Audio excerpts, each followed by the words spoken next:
when people study Krishna Yajurveda chanting, the first thing that they learn to chant traditionally is they learn Taittiriya Upanishad. And that is because the type of chanting that we're learning, the school that we're learning, is called the Taittiriya Shaka, or the Taittiriya branch of the Krishna Yajurveda. So in the Krishna Yajurveda, there are many Upanishads, and each Upanishad is attached to a particular Samhita of the Veda. There is only one Upanishad which is actually a part of the Samhita section of the Veda, and that is called the Ishopanishad. Ishopanishad is actually the 40th chapter. It's the last chapter of the Shukla Yajurveda Samhita. So the last chapter of the Samhita, the White Yajurveda Samhita, the 40th chapter, is actually the Ishopanishad. And Ishopanishad comes in two flavors. It comes in the Madhyandina Shaka, the Madhyandina Vajrasaneya Samhita, the Madhyandina branch. Shaka means branch. And it comes also in the Kanva branch. In South India, there's also Shukla Yajurveda people, but they chant differently than the North Indian Shukla Yajurveda people. The North Indian Shukla Yajurveda people are the Madhyandina branch, and the South Indians are the Kanva branch. So if you go to Kanchipuram, for instance, there's a Gurukula of the Shankaracharya of Koti Pitam, Kanchi Shankaracharya. They have a Shukla Yajurveda Kanva Shaka, Kanva branch, Gurukula. And I think I have some video of some chanting Ishopanishad, and maybe I can find it sometime and post it. Anyhow, that's beside the point. And normally in North India, in the middle of North India, most of the Brahmins are Shukla Yajurvedis.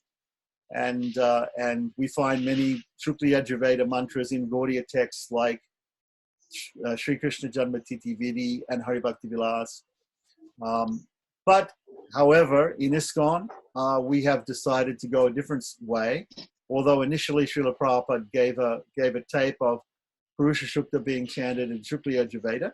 So we have decided to go in a slightly different way because we couldn't get the caste-conscious Brahmins in North India to teach us Shukla Yajurveda back in the old days, in the 70s.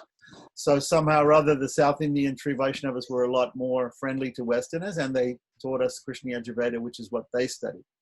So Krishna Yajurveda is very popular in South India, and particularly this Taittiriya branch. So there are Madhvas who belong to it.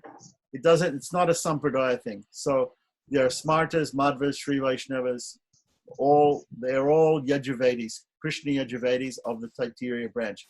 There are other branches of the Krishna Yajurveda also, but we don't need to go into that exactly today. If you're interested, we can talk about it some other time.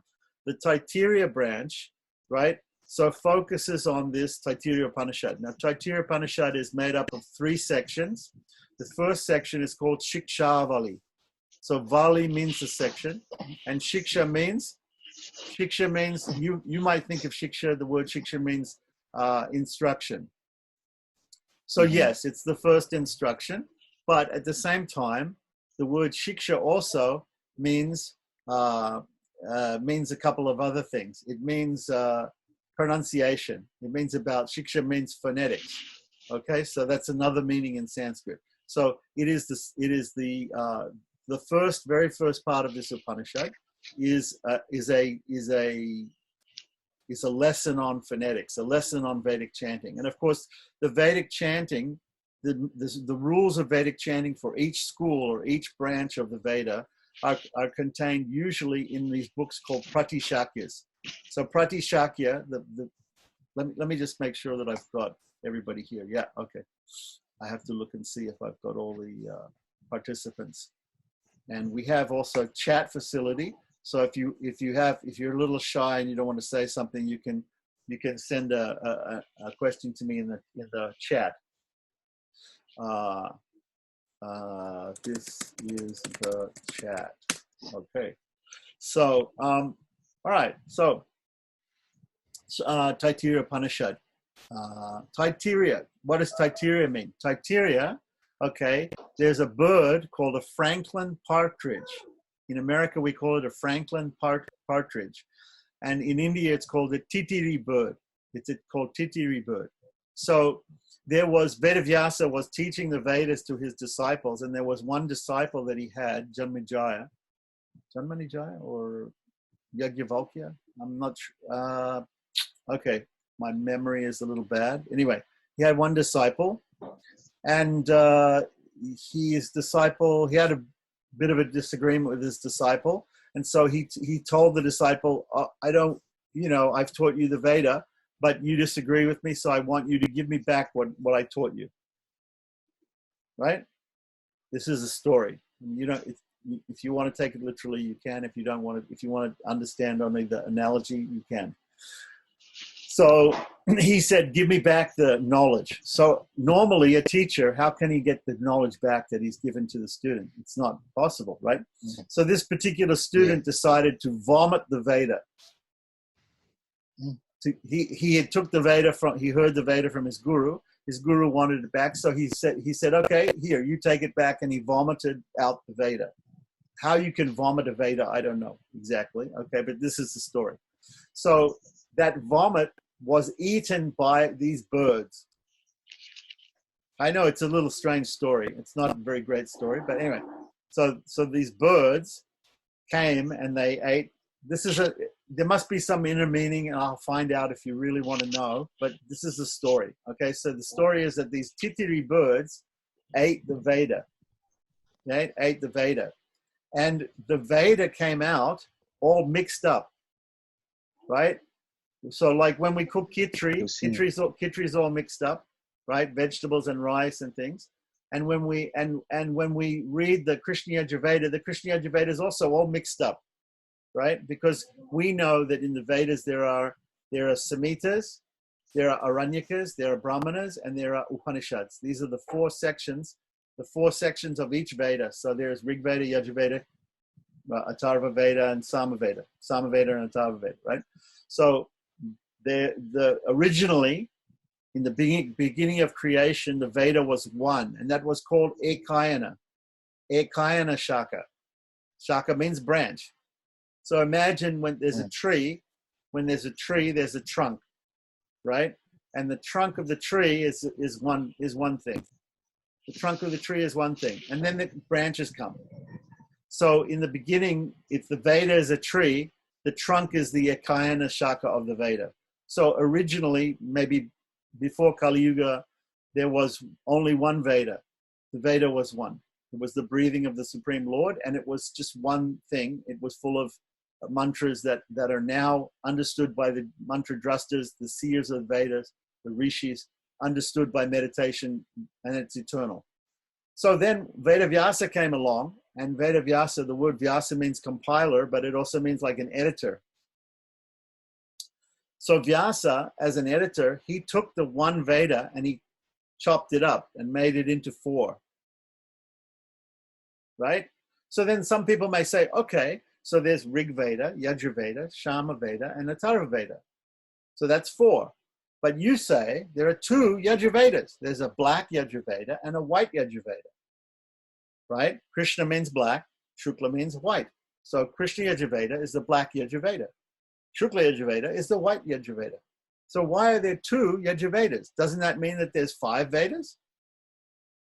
So there are two Yajurvedas because of this story. Because originally the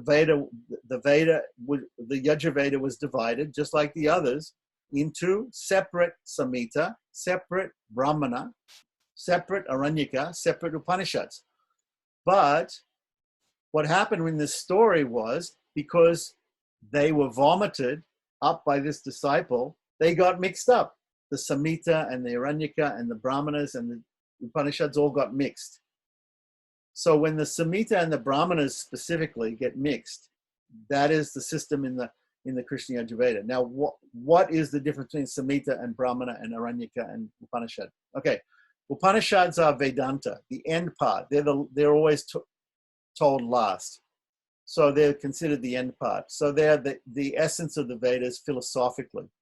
So they're separate. The Aranyakas are for forest dwellers. So Vanaprasthas and sannyasis who go to the forest, who leave society. Those texts, Aranyakas, are for them and for their meditation and for their sacrifice in the forest. The other two are for the people in society, mostly the grihastas and the brahmacharins, right? Because once you take vanaprastha sannyas, you go to the forest. Aranya means forest.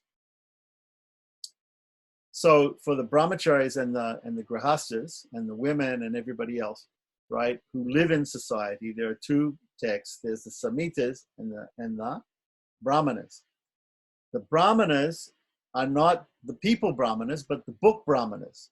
Just like Prabhupada talks about he talks about the person Bhagavata and the book Bhagavata, right? There should be a great devotee who follows the Bhagavatam, and he's called a Bhagavata. And then he follows the book Bhagavata. So there's a person Bhagavata and a book Bhagavata. So similarly, there's a person Brahmana and there's a book Brahmana. And the person Brahmana follows the instructions in the book Brahmana. The book Brahmana is there to tell the person Brahmana how to do the sacrifice using the hymns of the Vedas, which are in the Samhita. So the Samhita has hymns. Like Purusha Sukta is the most famous hymn in the Vedas. It occurs in all the different four Vedas in slightly different forms. Even occurs in slightly different forms in the Krishna Yajurveda and the Shukla Yajurveda. And it's a very important, it's the number one most important Vedic mantra for Vaishnavas. So therefore, this Purusha Sukta, right, it comes originally in the Rig Veda, 10th Mandala, 90th Sukta, right? That's the Rig Veda Purusha Sukta. Now, Keshava Prabhu, yeah, stop me anytime. Any question? Yeah. Go ahead. Yeah, should we record this, because this is really, the whole introduction. I'm already recording. I'm recording. You are it recording right now. already. Just now. Okay, sorry. And sorry. I will edit it and I will put it up on the web. Okay. Thank you. No yeah. Because I was trying to look for how to record it, but it's not showing here. No, because you're not the host. I'm the host. Okay. So I can record, no problem. Okay. And I will cut this part out. Thank you very much. Yeah, like that. So, all right. So, yeah, you can keep your video on. It's not a problem. If you want to keep your video on, you can. Otherwise, if you want to turn it off, that's fine too. Light off here. Light off. Oh, yes, sleeping. Okay, good. No. Oh, you don't want electricity lights. Electricity is out. Yeah, we used to get, yes. Oh, but internet is on. Good. All right. It's on, yes. Okay, so what were we talking about? Okay, so Purusha Sukta is very important for Vaishnavas. Number one Vedic mantra for Vaishnavas is Purusha Sukta because it talks about the supreme Purusha. Purusha means person or it means man, but it means person. Right? So supreme person. So Sukta means a hymn. So the Samhita section of the Vedas are hymns. They're made up of different hymns or suktas. So the Purusha Sukta is the hymn of man. Some people translate it as the hymn of the supreme person, we can say. And it describes the supreme Lord, Sahasrashirsha Purushaha, Sahasraksha, Sahasrapat, Sabhumim Vishpato Vritva, Atyatishtad Dasangulam. Basically, it's in the first verse. Sahasrashirsha Purushaha. He is the person with 1,000 heads, 1,000 feet, 1,000 eyes, like that. When the word 1,000 is used, it doesn't mean he just has 1,000. It means unlimited. He has unlimited, right? Unlimited heads, unlimited eyes, unlimited hands. How is that? Because he is within everything. He is all pervading, right? So he is within me, he is within you. So in a sense, he has my head, he has your head. So he has unlimited heads, he has unlimited eyes, he has unlimited hands. Because he pervades everything, he is unlimited. And all things are also a part of him in one sense, right? Okay, we know that. So the Veda is just saying this. And then it says, but he also exists. So it talks about him being all pervasive. And it also says, Atyatishta dasangulam. Dasangulam means, and here is a very interesting thing that you probably don't know, or maybe you do know, that there are different measurements, just like in Europe. In Europe, we have meters and centimeters and decimeters and kilometers. And in America, because we're old-fashioned, we're using inches and miles and these sort of things. And in India also, in Sanskrit, there were different measurements. So in the Veda, they have a measurement called an angula. And an angula means the width of a finger. So the width of a finger. So that's 1 angula, 2 angulas, 3 angulas, 4 angulas, like that. So an angula is the width of a finger. And so it's not exactly, scientifically, a measurement, but it's a pretty rough estimate, probably about 2 centimeters or something like that. So angula is there.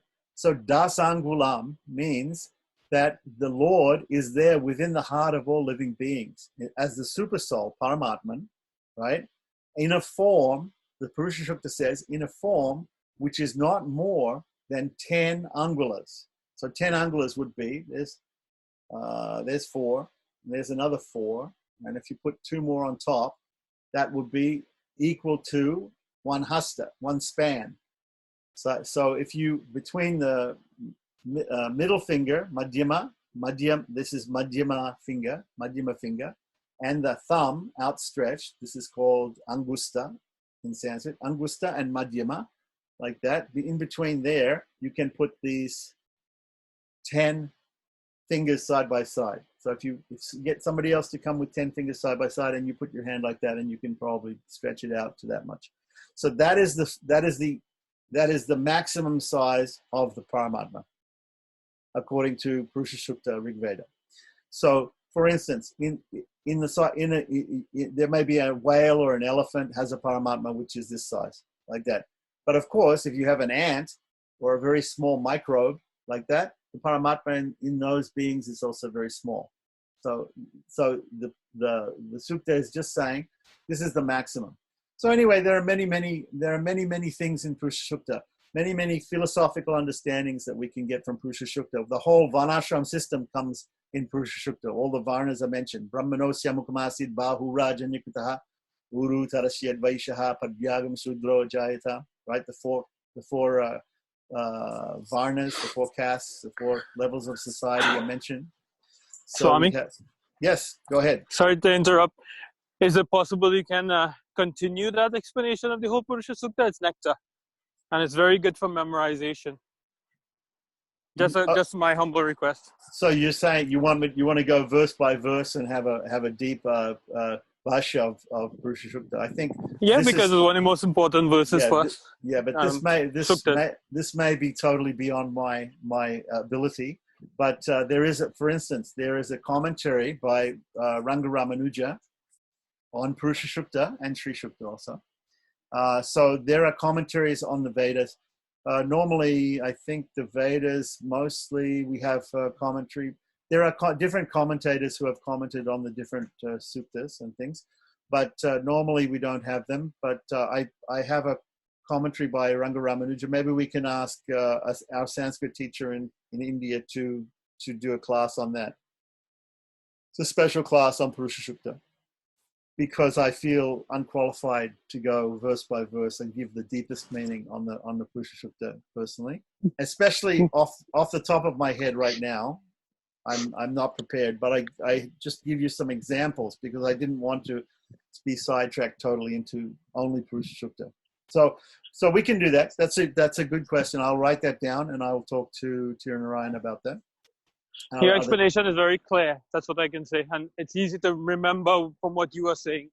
So, I don't know, just my suggestion, but obviously if you're more prepared and when you're more prepared. Okay, so let me learn first and then I'll tell you. Because that's, because I haven't been through the commentary on Purusha Sukta myself, but so therefore I feel unqualified to teach that. But what little I know, I can say. Okay. So anyway, we were just saying about that verse about Brahmanosya Makamasi. The Brahmanas are considered the head of society. If we consider the whole universe, or if we consider the whole of human society, let's say, as a person, then the head would be the Brahmins, or the intellectuals, right? The arms would be the Kshatriyas or the administrators. The belly would be the merchants or the farmers, yeah, and the legs and feet would be the Sudras or the workers, by which the body the social body moves, right? So the social body is protected by the Kshatriyas, the arms, is fed by the Vaishyas, the stomach, is governed intellectually by the Brahmins or the intellectuals.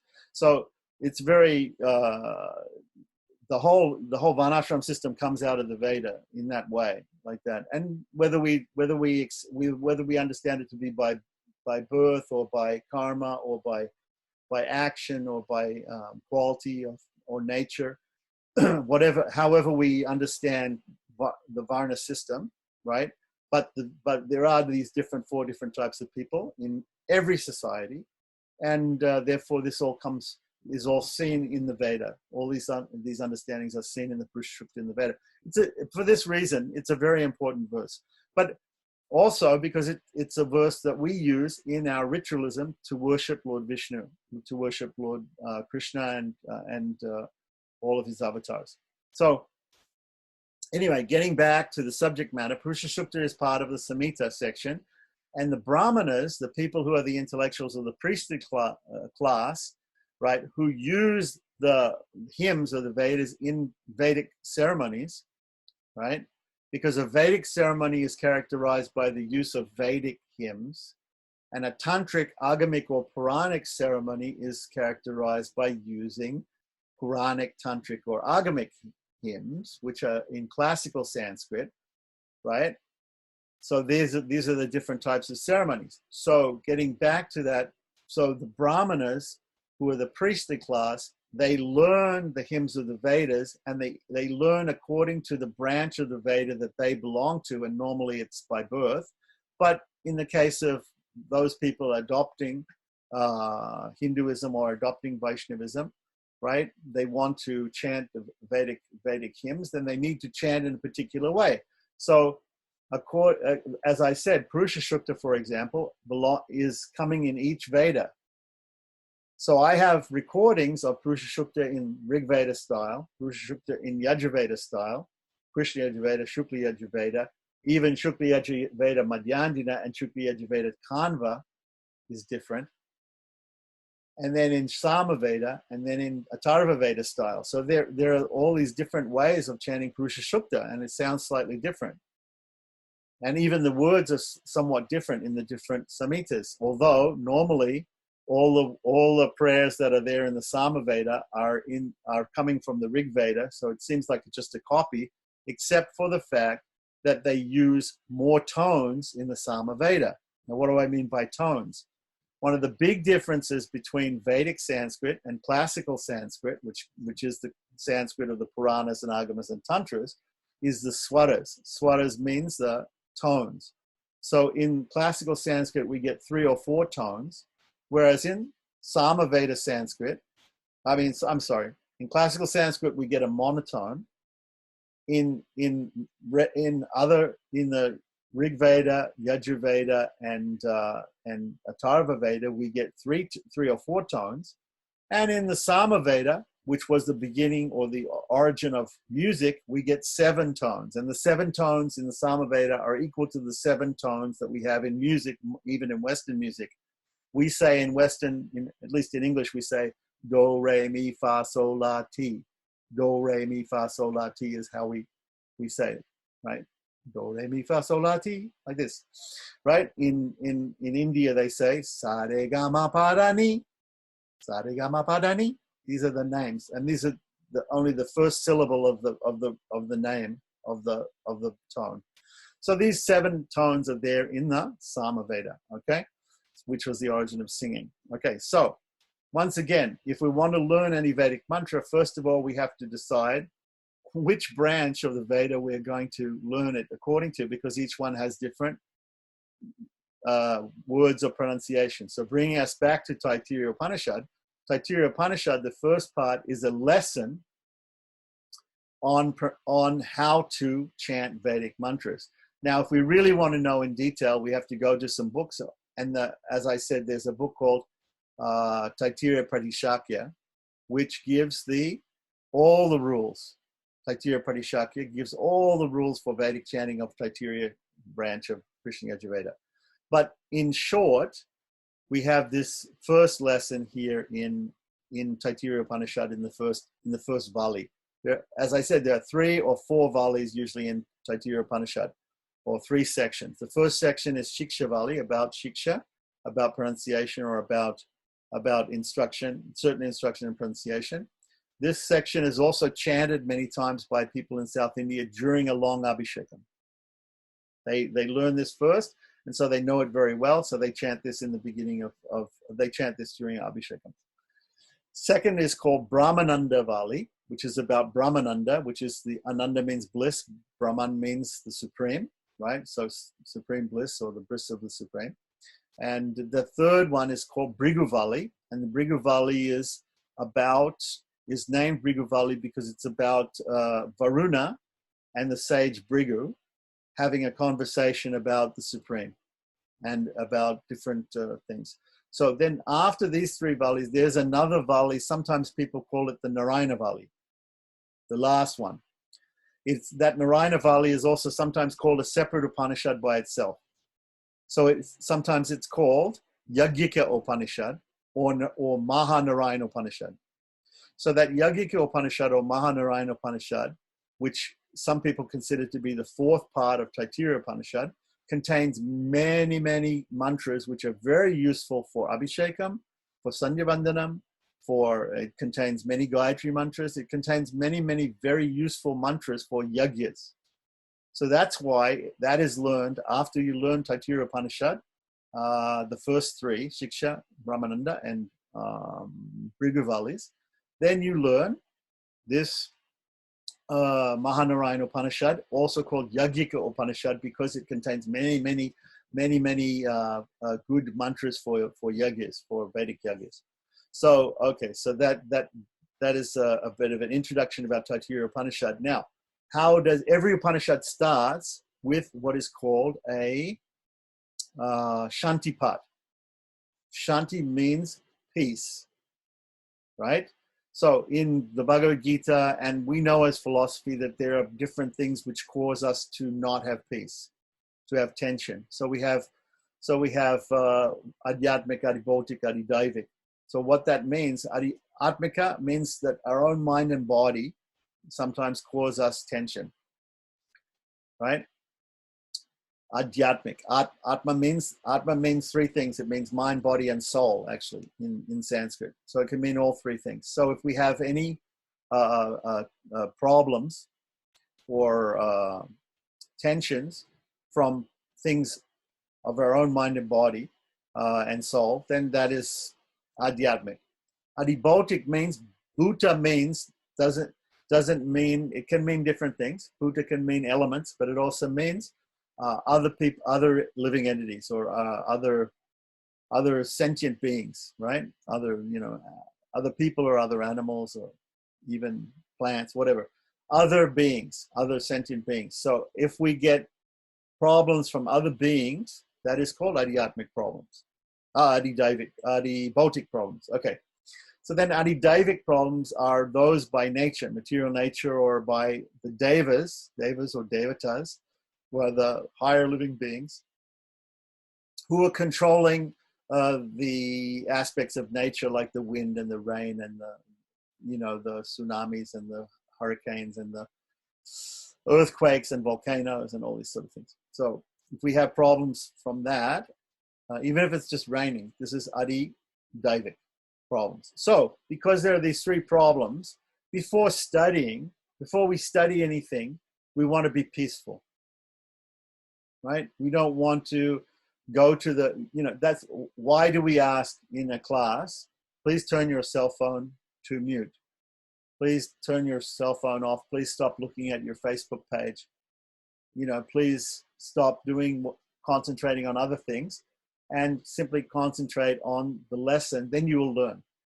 That's what the teachers usually say. Or you go to any seminar and they'll say, please mute your cell phones, right? They'll say this, right? So this is what is happening in the beginning of the Upanishad. What does the word Upanishad mean?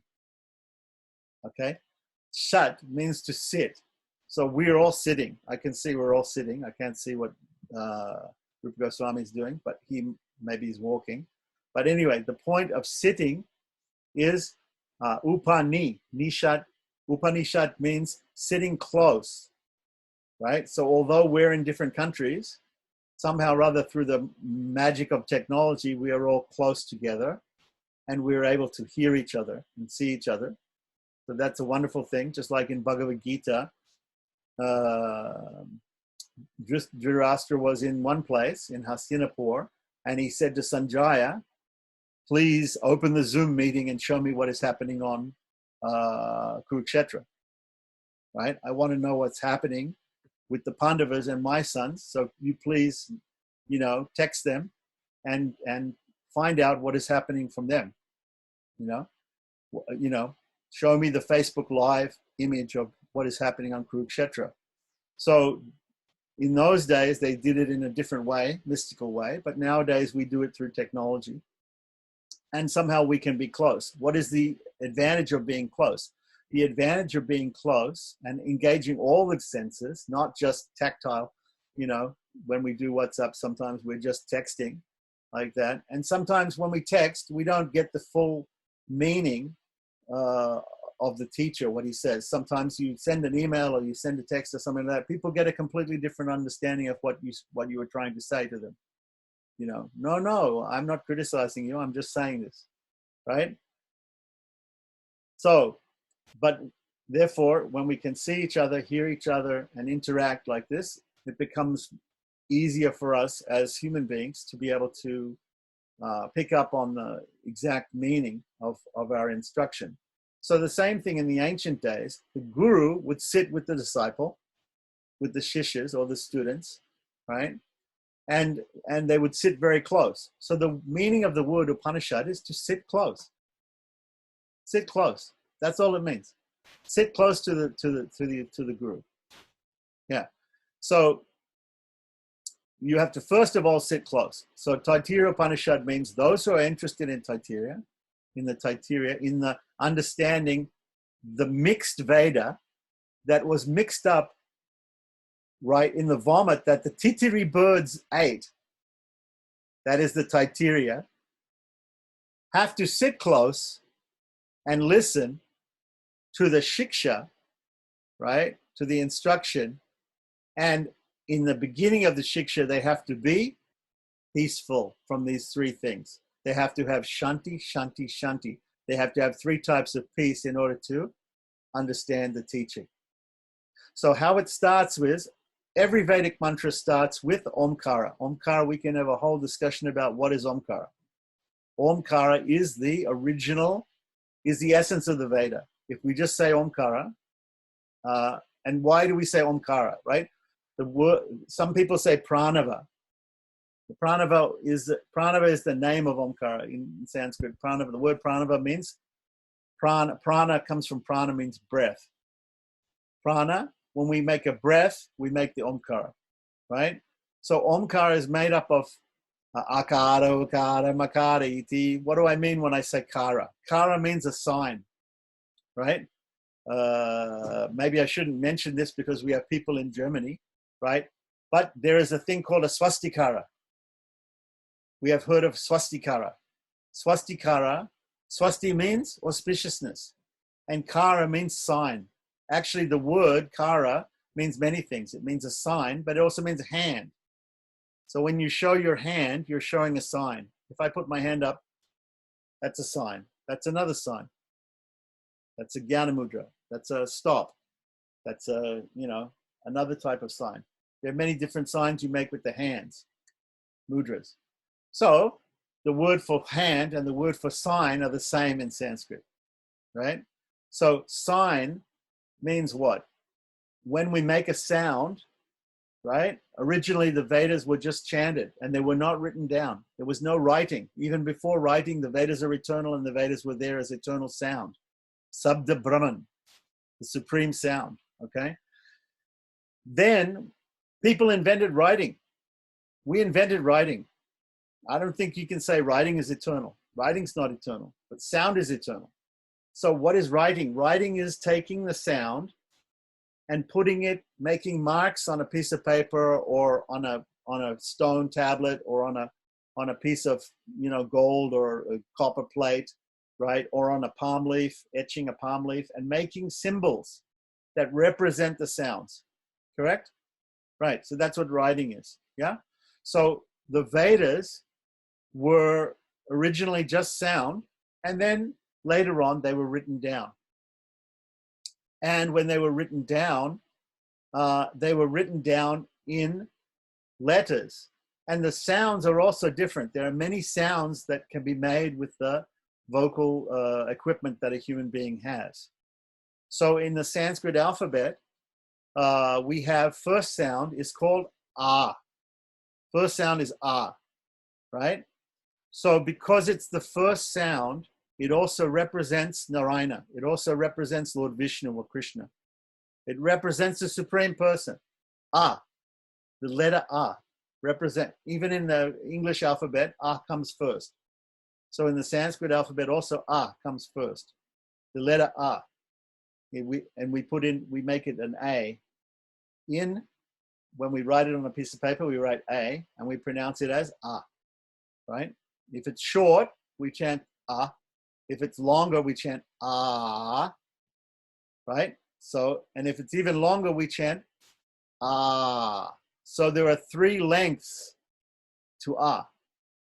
3 lengths to ah, right? So when we chant Vedic Sanskrit or even classical Sanskrit, we have to make a distinction between lengths.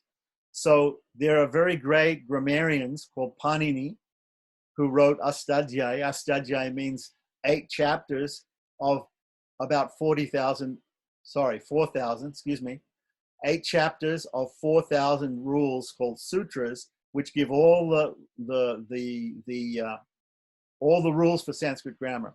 And then there were different commentators who commented on the sutras of Panini, Patanjali, and different people. So Patanjali is probably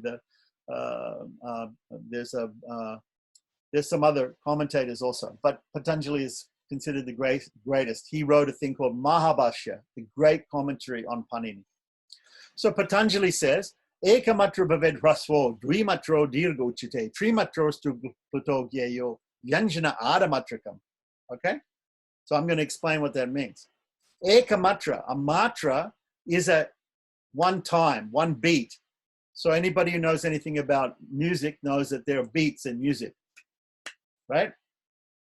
You have to keep the beat when you have music. So what is this matra? It's defined as the time it takes to slap your knee one time. So if you're sitting and you go and you hit your knee, you hit your leg, that's one matra. So if you go, that's 2 matras. If you go, hit it 3 times, 3 matras. So a matra is simply an instant. Now, it's not like the angula, it's not a specific number of seconds, right? If you're chanting faster, the matra is going to be longer. If you're chanting quicker, if you're chanting faster, the matra is going to be shorter. If you're chanting slower, the matra is going to be longer, right? So I can say Rama, or I can say Rama. Yeah. In each case, the first day is twice as long as the second day, but it's not an exact number of seconds. So when we are chanting, especially Vedic mantras or even classical mantras, we have to go with the other people who are chanting. If we're chanting in a goshti means a collection of people who are all together for some purpose, usually for chanting together. We have to go according to their speed. So if they're going quickly, we also go at the same speed, right? So Patanjali says, Eka matra bhaved hrasvo. So he defines a short vowel as 1 matra, as 1 beat. Short vowel is 1 beat. Long vowel, 2 beats. Dvimatro, 2 matras. Dirga uchite is known as dirga. So there's hrasva. Ekamatra bhaved hrasvo. Hrasva means short. Dirga means long. This is just Sanskrit, basic Sanskrit. Hrasva means short. Dirgha means long. And Ekamatro ved hrasvo, dvimatro, dirgha uchite, trimatro. 3 or more, right? Dirgha, Ekamatro ved hrasvo, dvimatro, dirgha uchite, trimatro stupato, gyeyo, vyanjana, adamatrikam. Okay, so pluta, the word pluta means 3 or more matras, 3 or more beats. And a consonant, who knows the difference between a consonant and a vowel? A vowel is a letter that, or a sound which can be extended. I can say I can say I can say as long as I have breath, I can keep saying But I cannot say the letter T, the letter K, K. I cannot extend it. So therefore, if I cannot extend it, it is a consonant, what we call a consonant in English. In your languages, you probably have a name for it. There's a difference between a vowel and a consonant. Normally, when we make up words, we have one or a group of consonants followed by a vowel. And the vowel is the thing which makes it into a syllable. Each syllable, a syllable is a part of a word, contains one or more consonants with only one vowel. Only one vowel. That is a syllable, right? In Sanskrit, we will call that an akshara. An akshara. Only one is syllable. So, for instance, we have the mantra astakshara. Astakshara. Asta means 8. Akshara means syllables. So there is a mantra which has 8 syllables. Om Namo Narayanaya. Om Namo Narayanaya. 8 aksharas. So similarly, you have in Gaudiya Vaishnavism also there's a Astadas akshara, 18 syllable. Astadas. Das means 10. Asta means 8. Astadas, 18. Akshara, syllable. Mantra, Gopal mantra. Klim Krishnaya Govindaya Gopi Jana Vallabhaya Swaha. 18. Yes? Okay. So there are many mantras that have different numbers of syllables. But the syllables can be either hrasva, the vowel in the syllables. Remember, every syllable has to have a vowel. You can have one or more consonants, but it has to have only one vowel. And the vowel can be either short, long. What is long? Long is twice as much as short. Or it can be prolated or extended, which is called pluta. So it can be hrasva, dirgha, or pluta. If it's pluta, it is more than one, more than 3. 3 or more than 3. In Sanskrit, when we see in the Sanskrit, how is it shown that there is long and short? In transliteration, in Roman transliteration, we see that we have an A by itself. That is short. That's hrasva, one matra. When we see the A with a macron, which is a line on the top of the A, that is long, or dirgha. That is twice as long as the one without the line on top, the macron. That is called a macron. And when we see an A with the letter, with the number 3 written next to it, that is a prolated A, a long A. That is 3 beat A. And we might even see an A with a 4 or a 5 or a 6 or a 7. We can put as many there as we like, because as long as we have air, we can make the vowel. But the consonant cannot be made. In Sanskrit, a consonant is called a sparsha. Sparsha means, most are called sparshas. Sparsha means to touch, just like darsha means to see. So when we go to the deity, we have darshan. We see the deity sees us. So it is darshan.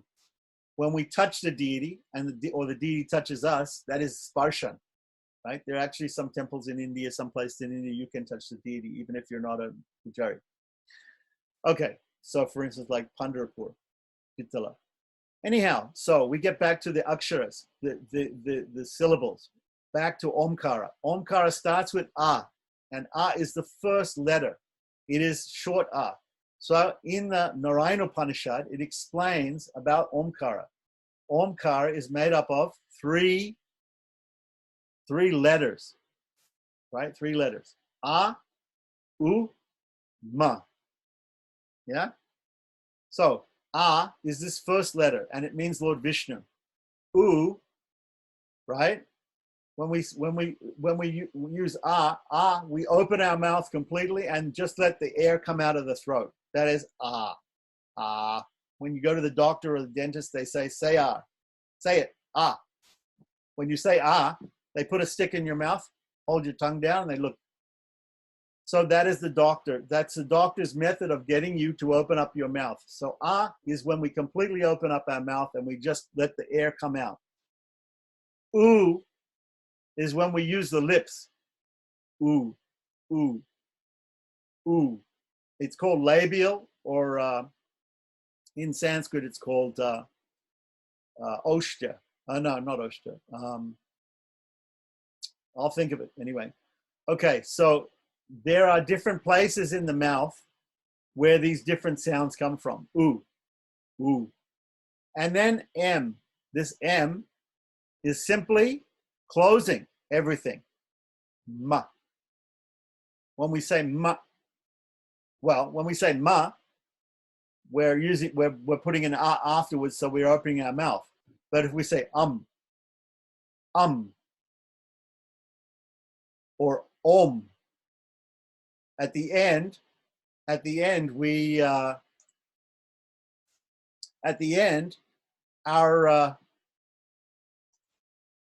our mouth comes together, our lips come together, top lip and bottom lip close, and everything's finished. So Om starts with open, starts with complete openness. In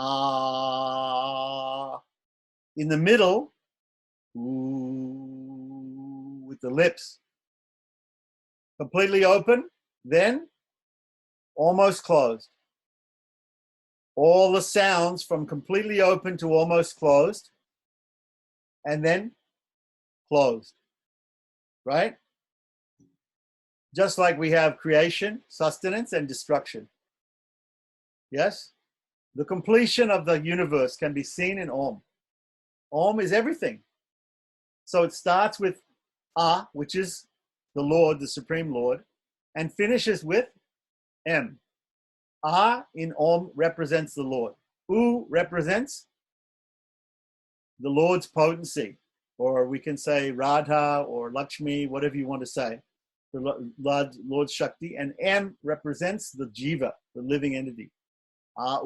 Everything, right? We can also say it represents the 3 tattvas, represents Ishvara, God, the Lord, U, the material universe, and M, the living being.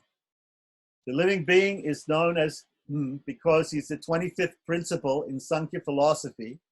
We're getting a little complicated here, but in Sankhya philosophy, the 25th principle is Ma, is represented by the letter Ma. And that's because there is a group of 25 consonants in the Sanskrit alphabet, and they all represent something. And at the end is the last one is Ma, and that represents the Jiva. That comes after the principle, the Jnanendriyas and Kamendriyas, and we're getting a little complicated here. Okay, so getting back to the point here, we have A, U, M. Om. Om encompasses the whole range of sounds that can come from our mouth. And even the M is not a pure M. The M is also what we call anunasika, using the nasal passages also to pronounce.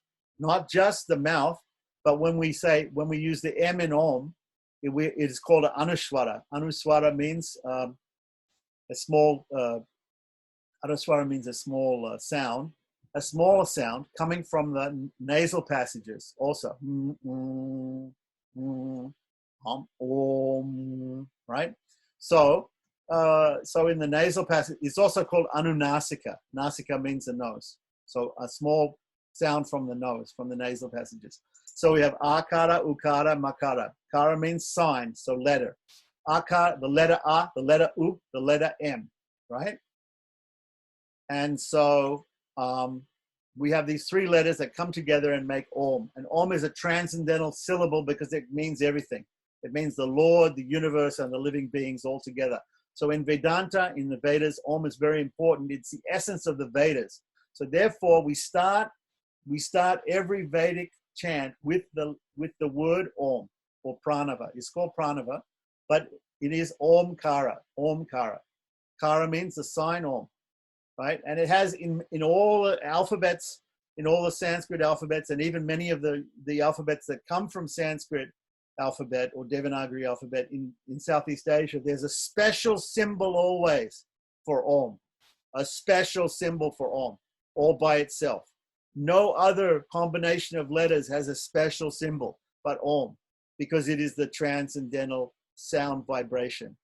So we always start every Vedic mantra with Om, but not only with Om, not only with Om. We started with Hari Om. Harihi Om. Because who is that Om? Who is that Supreme Person? Who is that? Who is, people will say, Om means Brahman, Om means the Supreme. Yes, but who is the Supreme? The Supreme is Lord Vishnu, Lord Krishna, Hari, Lord Hari, Lord Hari. So Harihi Om, right? Harihi Om. We have at the end of the Hari, there is a Visarga, which is an echo of the I. So H-A, Ha, R-I, Ri, Hari, right? Hari, right? But then the Visarga, which is an H with a dot under it in transliteration. Visarga means, Sarga means creation, okay, in Sanskrit. So Visarga means subsequent creation. So when we create the E, the Ri, the E in Ri, in Hari, we then make a subsequent creation of a E again. Hari-E, Hari-E, right? So when we get that Visarga, we echo the vowel that came before it. We echo the vowel that came before it. So for instance, Hari-Hi Om, right? Hari-Hi Om. That's how we pronounce Hari-Hi Om.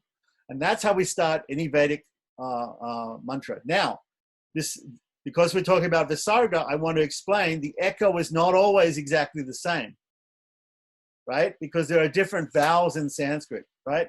What are the vowels that we have in Sanskrit? The first vowels are A, U, right? A, I, U, right? So we have, how many types of A have we learned about? We've learned about 3 types of A. You'll be surprised to know that there are about 28 different types of A, okay? So it's not, there's not just 3 types of A. There's many types of A. Why? Because there's also nasalized A,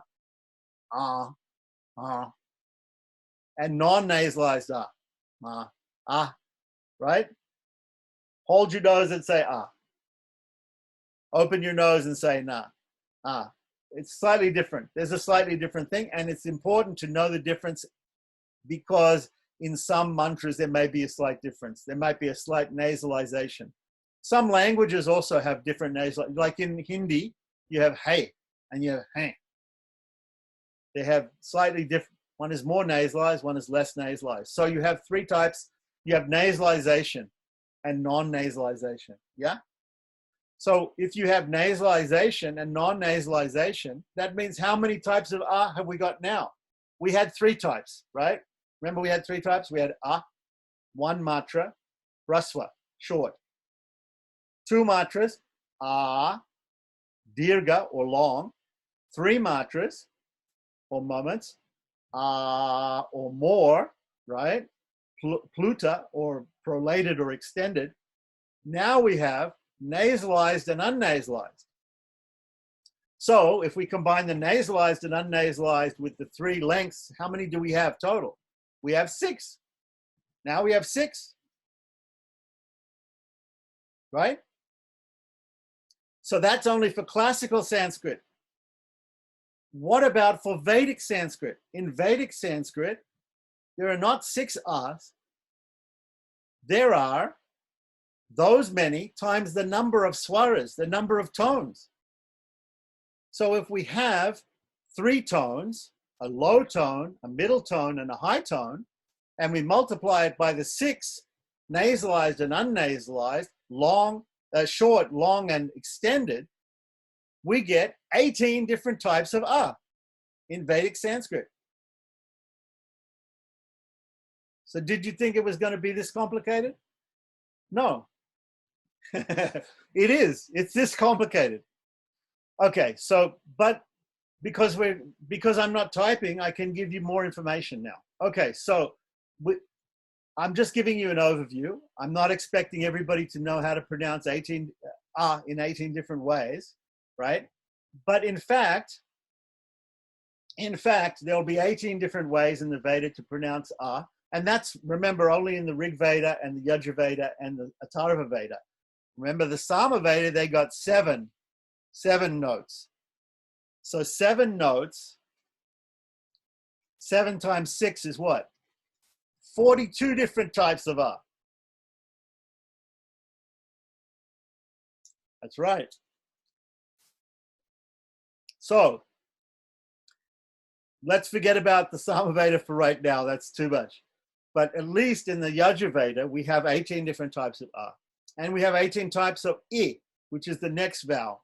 In the Sanskrit alphabet, the first thing is A, the second is I, the third one is U, right? The fourth one is Ri, the fifth one is Ri. So Ri and Ri. So these are, when we transliterate them in English, we have A, we have U, we have I, we have U, right? A, I, U. And then we have Ri, which is an R with a dot underneath it in Sanskrit transliteration, or if it's in International Standard Organization, it's a ring, right? And an L with a dot under it or a ring under it, that is Ri. They're pronounced like R-I or L-R-I. Okay, so these are, now, those, there are some special rules about those, so we don't want to worry about them too much. But let's take the first 3. So 18 types of A, 18 types of I, 18 types of U. Then, this is not all the vowels that are there in Sanskrit. There are some other vowels in Sanskrit. And these vowels are mixtures of vowels. They're called diphthongs. In English, we say diphthong. Di means 2, and thong means, diphthong means 2 sounds blended together, right? So, if we try to pronounce A and I together, A and I together, they become A and I. If we try to pronounce A and U together, they become O and OW. So these are the diphthongs. A, I, O, OW are the diphthongs. In Sanskrit, we do not have E, which is a short E, and O, which is a short O. In English and in other languages, and even other languages in India, we have a short E, and a short O, O. In Sanskrit, we do not have a short E and a short O. So, since we do not have a short one for A, I, O, L, the diphthongs are not short, they are always long. So when you see E, O, A-I, A-U, that is always pronounced long, cannot be pronounced short. So just imagine that there's a macron on top. Imagine that there's a line on top. It's equal to that. It's the same. It can also be made longer because it's a vowel. But so therefore there are not 3 types of these sounds. There are only 2 types. Again, they can be nasalized or unnasalized. So that means 2 times 2 is 4. And again, they can be low, middle, or high tone. which means 4 times 3, 12. So there's only 12 for A, I, O, L. There's only 12 forms of these. Are we following? You didn't know there was going to be math in this session, right? Okay. I'm sorry to throw so much math at you. And it'll become more easy as we go along. Okay. So now Panini, the great grammarian, and Patanjali, they talk about where the different letters come from in the different parts of the mouth. But we can leave that for some other time. Right now, we want to get to the lesson on pronunciation. So in order to get to the lesson of pronunciation, first of all, we have to chant a prayer to pray to the Supreme Lord, Harihi Om, praying to this, oh my Lord. Harihi Om means, oh my Lord Hari, right? Oh my Lord Hari. Please give us Shanti, Shanti, Shanti, peace from Adhyatmik, Adhibhautik, Adhidaivic, right? And there is a different, every Upanishad has these Shanti parts, which are chanted in the beginning of the lesson and at the end of the lesson. So at the beginning of the Shikshavali, there's one. At the end of the Shikshavali, there's another one. At the beginning of the Brahmanandavali, there's one. At the end of the Brahmanandavali, one. At the beginning of the Brigavali, there's one. At the end of the Brigavali, there's one. Like that. So every Upanishad begins. For instance, Isa Upanishad starts with this, Om Purnamada Purnamidam Purnat Purnamudachyate Purnasya Purnamadaya Purnameva Vashishyate. That is the Shanti part. Om Shanti, Shanti, Shanti. That is the Shanti part. Part means recitation. It means recitation. So the recitation for peace, right, is that Purnamada Purnamidam for that particular Upanishad. For this Upanishad, for this Upanishad it is, and you can forgive my pronunciation because I'm not a Vedapati. I'm not a perfect person chanting the Veda perfectly, but I'll just chant. Harihi Om Sanno Mitra Sambarunaha Samno Bhavat Yaryama Sanda Indro Brihaspatihi Shanno Vishnurukramaha Namo Brahmane Namaste Vayo Tvameva Pratyaksham Brahmasi Tvameva Pratyaksham Brahma Vadishyami Pratam Vadishyami Satyam Vadishyami Tanmam Avatu Tadbhaktaram Avatu Avatu Mam Avatu Aktaram. Om Shanti Shanti Shanti. So this is the invocation, the Shanti part. All right. Then after this comes, we can go into the meaning of the different Shanti parts. They have interesting meanings also. But we wanted to get to the lesson, the synopsis about Vedic pronunciation, which comes in the second, you can call it the second verse. It's actually the first verse. The invocation is considered to be the introduction, so it's not the first verse. The first one goes like this: Shiksham Vyakyasyaamaha Varnaswaraha Matrabalam Samasantanaha Ityukta Shikshadhyayaha. That's it. So if you look on the page, you can see that there are these vertical lines. After Shiksham Vyakyasyaamaha, there's a line. Then after Varnaswaraha, another line. After Matrabalam, another line. After Samasantanaha, another line. And after Ityukta Shikshadhyayaha, 2 lines. These are the only types of original, what do you call it? Punctuation. The only type of original punctuation that you have in Sanskrit. In English, in other language, we have question marks, we have commas, we have semicolons, we have colons, we have inverted commas, we have all sorts of different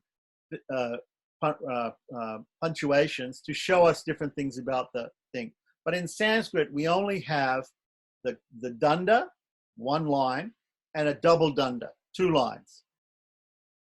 And all they do is they tell us where to breathe.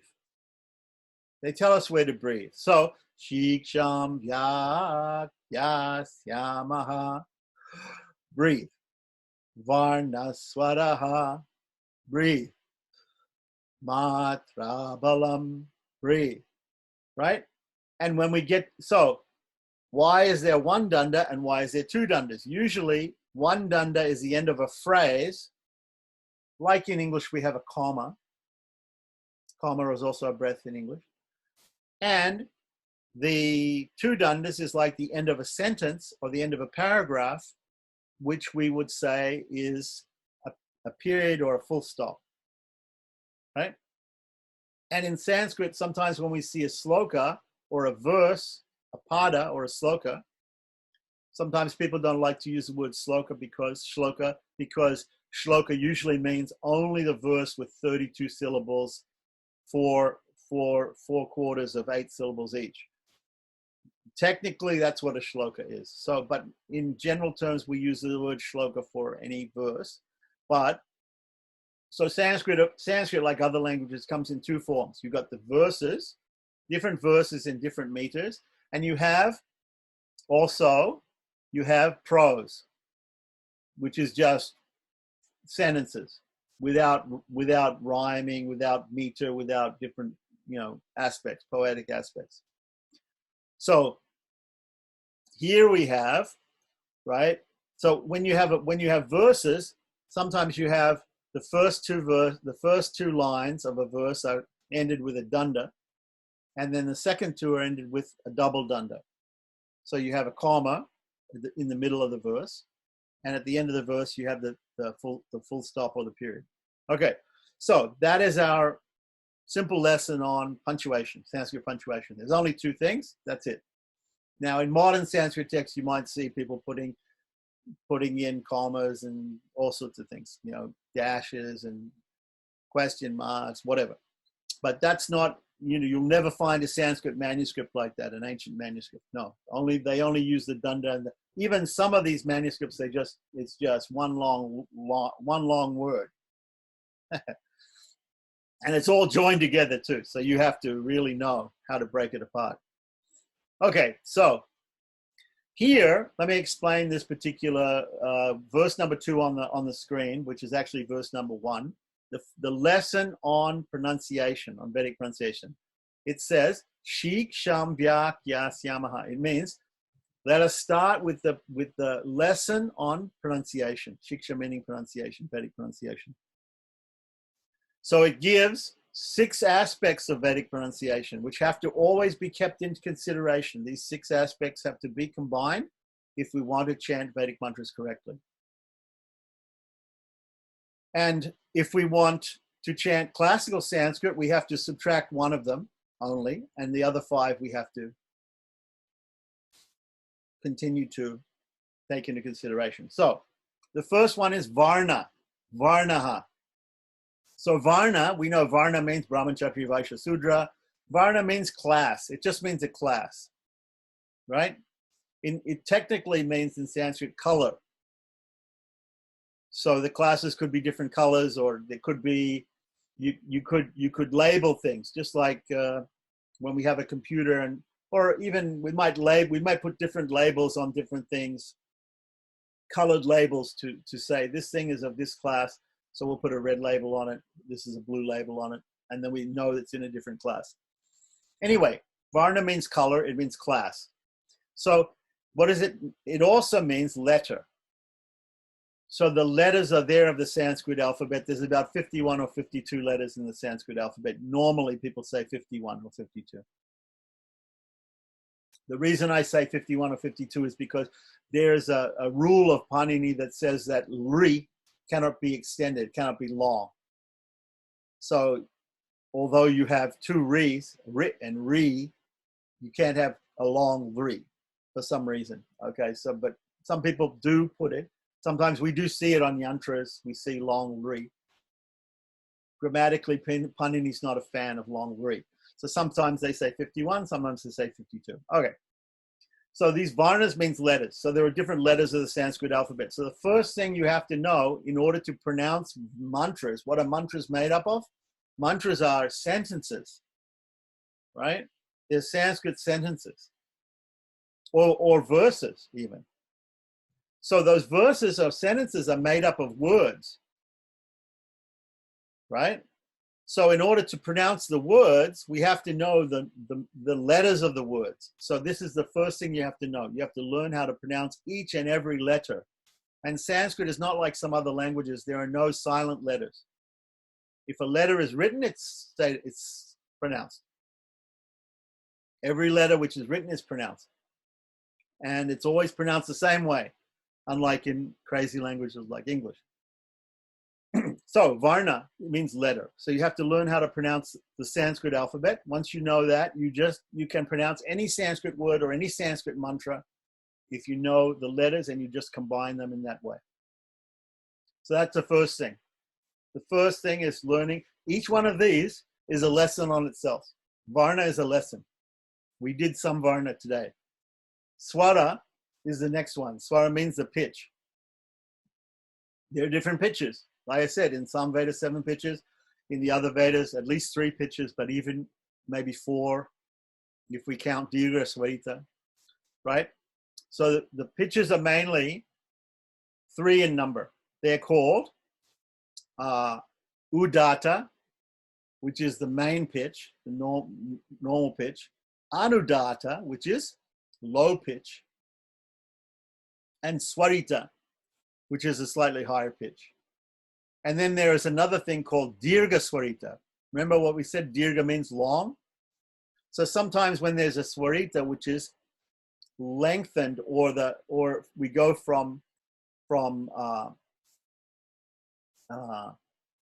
Udatta to Swarita, or if we go from Swarita to even higher, right, then it's called Dirgha Swarita. There's some other names for it, but normally we like to use the word Dirgha Swarita. So I'll give you an example. Bear with me.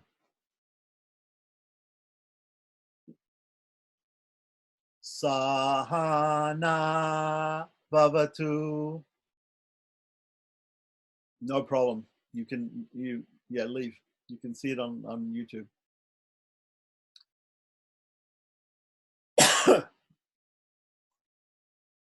I'll cut this out in the editing. So I'll give you an example. There's another Shantipat. Sahana. Sahana. So there's a low pitch, there's a middle pitch, there's a high pitch. Anudatta, Udatta, Swarita. Sahana. Vavatu, right? So these are the 3 pitches. And then, for instance, in Rig Veda, there's a Vishnu Yat Paramam Padam. Tad Vishnu. That is Dirgha Swarita. So these are the different swaras. We go into more detail on it in another session. So we have varna and swara. So you first of all have to know how to pronounce the letters, and that includes knowing what pitch they're in. When we look on the transliteration, sometimes we see a line underneath a letter, a horizontal line underneath a letter, a vowel. That is to show that it's a low pitch. So whatever you take as your main pitch, that one will be a little lower. And when we see a vertical line, that is a high pitch. And then we see 2 vertical lines, that is a Dirgha Swarita, an even higher pitch. So, and if we don't see any line at all, that's the regular pitch. So Anudatta, Udatta, Swarita. So now we know the first section of the lesson. The first word says Shiksham Vyakya Syamaha. Now here is the lesson on phonetics. The first part of it is knowing how to pronounce the letters of the alphabet. and how to pronounce them in different tones. Next, we have matra balam. Matra, we already talked about matra. Matra means for how many seconds or how many beats we're going to hold the syllable. How long is the vowel going to be? That is matra. We also already talked about that too. If it's a vowel, we have to consider what length it is, whether it's short, whether it's long, or whether it's extended. If it's a consonant, again, Patanjali says, Ekamatra bhaved hrasvo, dvimatra diga uchite, trimatros stupatogyo, vyanjana. The consonants are considered to be arda, half a beat. Arda matrika. They're considered to be only half a beat because they have to be combined with a vowel in order to pronounce them correctly. It's like impossible practically to pronounce a consonant without a vowel. So sometimes, for instance, in a Sanskrit mantra, we get a word or a phrase ending in a T. Not TA. If it ends in TA, it's ta. But if it just ends in a T, how do we pronounce that? Because how do we pronounce that T? It's a consonant without a vowel. So normally what people say is they say te. They'll just add a little short, very short a, te. I can't think of the mantra right now. Anyway, there's so many. Okay, so now we have matra, so we understand the number of beats. And balam is the force of articulation. How much air are you going to put into the syllable? So in Sanskrit, we have different letters that are called alpa prana and maha prana. Prana means air. So how much air is coming out of the mouth? We also have ghosh and aghosh. We have voiced and unvoiced consonants too. We'll get into that later. But we have mahaprana and alpaprana. Mahaprana means a lot of air. Alpaprana means less air. So balam, the force of articulation, has to do with how much air we put into something, into our pronunciation, like that. Balam means the force. Balam means strength. Then we have sama, sama santanaha. Sama means the musical quality of the recitation. Sama means music. So when we put together these other things, varna, swara, matra, bala, and sama, right?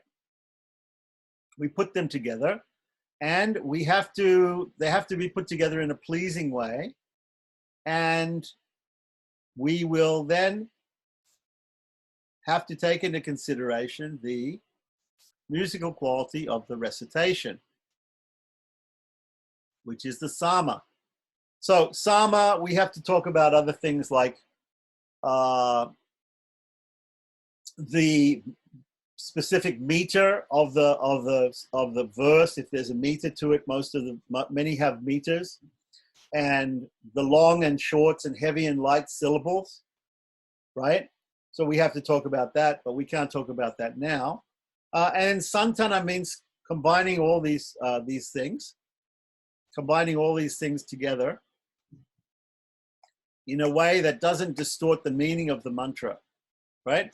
So in this first page of Krishna Yoga Mandiram's Vedic chanting, they say the 6 rules of chanting in brief are: varna, the pronunciation of syllables; swara, the notation, tone, right?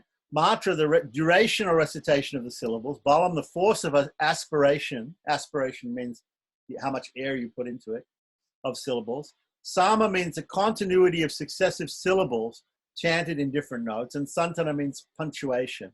Okay, so we have to take into consideration punctuation. We already talked about punctuation, right? And we have to take into consideration. No, I'm trying to resume the share here. I can stop the share. That's fine. Okay. So what happened to my other thing here? Okay, so I'll just spotlight that for a second. Okay, so yeah, punctuation and the continuity of successive syllables. Continuity of successive syllables has also another aspect to it, and that is sometimes when we say words, the words blend together or the syllables blend together. And in Sanskrit, that is called sandhi. Sandhi actually means the place where the syllables or the place where the words connect. And remember, we're only taking a breath when we see a danda or a double danda, right? So we're not taking a breath, but we have to be able to pronounce these words and syllables together. And if they're difficult to pronounce together because the pronunciation is from radically different places in our mouth or throat or nose, and sometimes we get what is called hiatus. Hiatus means that there's a break.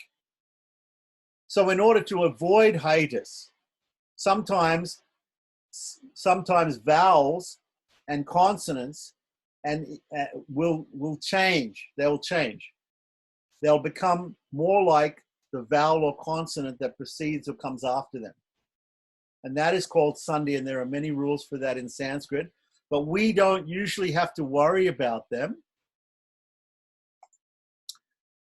We don't usually have to, back to the Taittiriya Upanishad, we don't have to usually worry about them because we are chanting the mantra simply the way it's supposed to be chanted, which is called samitapat. There are different ways of chanting a Vedic mantra. And there are different ways of chanting classical Sanskrit also. We can either chant it with the sandhis all put in, which means that all the different changes to the beginnings and ends of words are put in so that it makes it easier for us to chant. Or we can break up the words and even break up the syllables, right? And break those rules. And we can therefore chant it like that, which is called padapat. Padapat means word by word, word for word. Just like we have in Prabhupada's books, we have the verse, and underneath the verse, we have the word for word. So I'll give you an example of sandhi. Here's a simple sandhi. There's an Upanishad that we talked about called Isha Upanishad. Isha means the Supreme Lord. Upanishad means the conversation or the lesson that was given by the teacher sitting close to the student. Upanishad. So the teacher's lesson to the student sitting close to him about the Supreme Lord is called Isha Upanishad. If I say, what is the name of that Upanishad? You have to say, Isha. That is the name of the Upanishad. It's Isha Upanishad. There are other Upanishads, Kata, Kena, Mundaka, Mandukya. There are 108 main ones, and there are many others as well. So Isha is the first one. Isha is the name of the Upanishad. But when we see the book, the title of the book is not Isha Upanishad. The title of the book is Isha and Upanishad put together. And when the A, which ends Isha, and the U, which begins Upanishad, come together, they change to become an O. The A disappears, the U disappears, and it becomes an O gets put there. So it becomes Isha Upanishad. So Isha Upanishad, Isha Upanishad. If I say Isha Upanishad, there's a break in my speech. If I say Isha Upanishad, it's all one word. Much easier to pronounce. So when we want to make things easier to pronounce, we put in these sandhi rules and we change the letters, normally just the letters between the end of one word and the beginning of the next word. Isha Upanishad, Isha Upanishad. We saw sandhi there in Om. Remember we said that Om is made of 3 letters. A, U, M. So some people write Om, A-U-M, Om.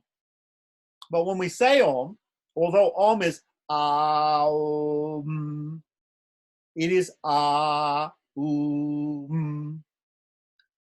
But when we say it quickly, it's Om. It becomes O. So the A and the U coalesce, they come together and form Om. right? So this is a type of Sandhi. It's called Sandhi. Sandhi, we know Sandhi, we do Sandhya Vandana. Sandhya Vandana means we do prayers at the time of the conjunction. When the night meets the morning at dawn, we do morning Sandhya. When the morning meets the afternoon at noon, we do noon Sandhya. When the evening meets the night, when the afternoon meets the night at dusk, we do evening Sandhya. And even there are some tantrics who will do a prayer in the midnight, when the midnight meets the, at what comes before. I'm getting some feedback from somebody. Swami? Yeah, go ahead. Question. Swami? Yes, I wanted to ask a question about the Sandhya and Madhya. Yes. Madhya and okay. So now we're going to we're going to have a question about Sandhya. So that's all we're going to talk about pronunciation today.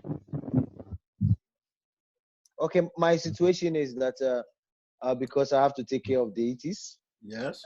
I have to take care of deities, so I used to do my Sandhya very late, sometimes around 10, because I have to have class. Yes. I have to have class yes. with Japa and everything like that. So I have to do my Sandhya and Madhya, the afternoon one together in the same time. Yes. Is that okay? Yes. Okay.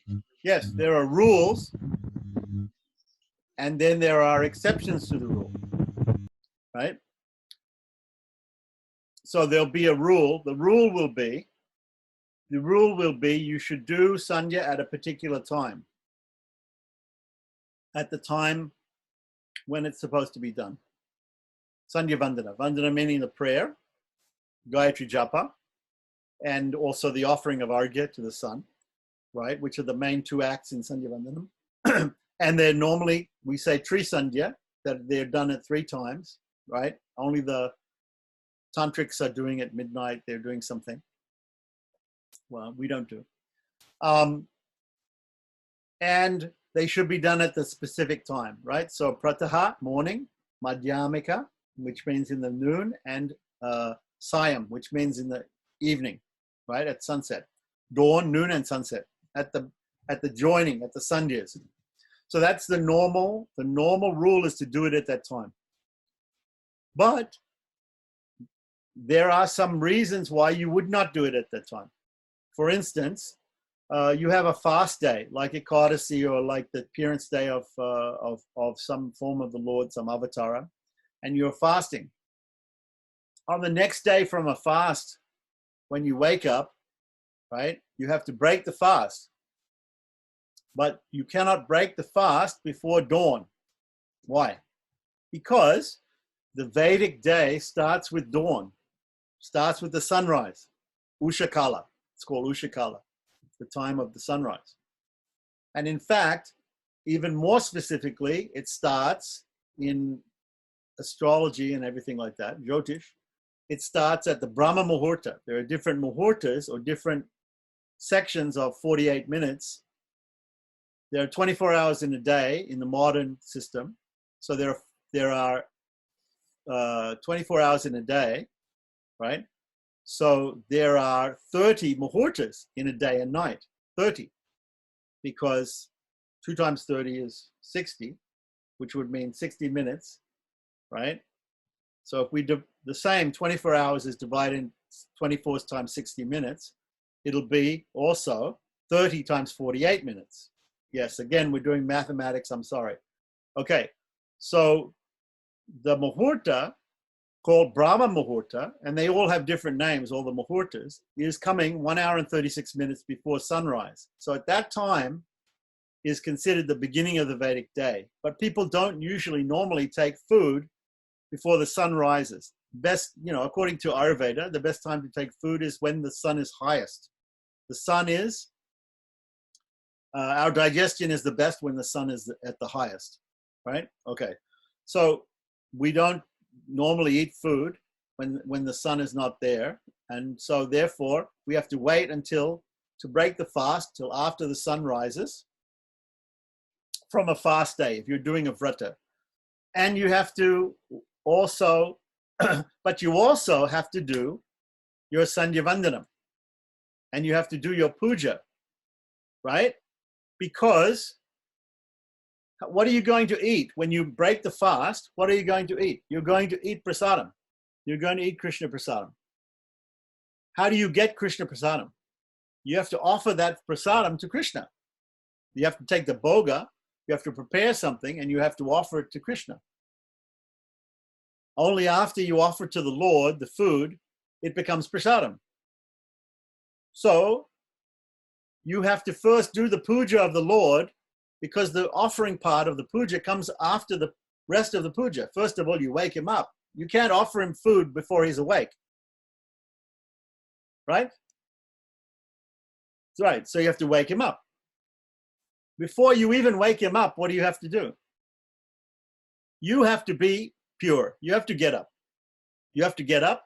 You have to go to the bathroom. After you do your ablutions, you have to take bath. You have to wear clean clothes. You have to wear tilak. You have to do all these things before you wake him up. Before you wake him up, do his puja, offer him food, and get the prasadam. Because you need that prasadam to break the fast. Right? So without doing all those things, you can't break the fast.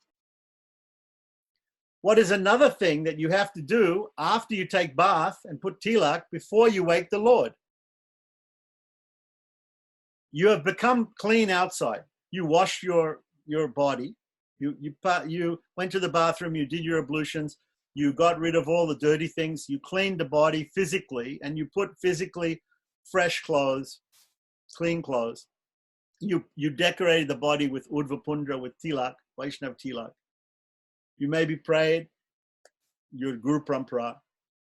Then after that, you have to purify yourself to be able to do the puja of the Lord. One of the first steps is do Sandhya Vandanam. So you have to do Sandhya Vandanam before you do the puja, right? Now, normally, the normal system, the ancient system was there were not three meals in a day. There were only 2 meals in a day. You would get up and you would do all your rituals, and your first meal of the day was around 10:30 or noon even. First meal, there's no breakfast. The first meal was that time, and the second meal would be later on in the afternoon and the evening. 2 meals.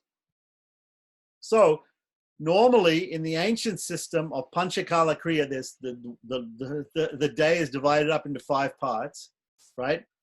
The first part was getting ready for puja. The second part was puja. And the third part was study and teaching and whatever. But anyway, so before you have lunch, before you have that first meal of the day, you are doing morning Gayatri, and you're doing also Madhyanikam, also afternoon Gayatri. So both those things had to be done before you're actually doing the puja to the Lord. So that is the ancient system. So on Ekadasi, or on the day after Ekadasi, Dwadasi, or on the day after a fast day of Vrata, you're very hungry because you didn't eat all day the day before. So you want to break the fast early because you're hungry. And the second reason you have to break it early is because sometimes there's an ending point in the Vrata that you have to observe. Like Dwadasi cannot go for too many hours before you have to break the fast. If more than a quarter of Dwadasi has elapsed, then it's no good. You have to admit, as soon as Ekadasi is finished, as soon as the sun rises, you have to break the fast. If you leave it for, sometimes for even an hour or less, it's wrong. You've left it too late. And breaking the fast at the wrong time is also wrong.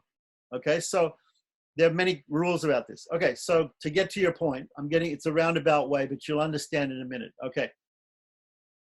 So because you have to do Pratah Sandhya and Madhyanikam Sandhya very early in the morning, before you do puja. You have to do them both before you do puja, no, traditionally. And because you have to break fast very early in the morning on the day after a fast day, you have to do both those things early on a fast day.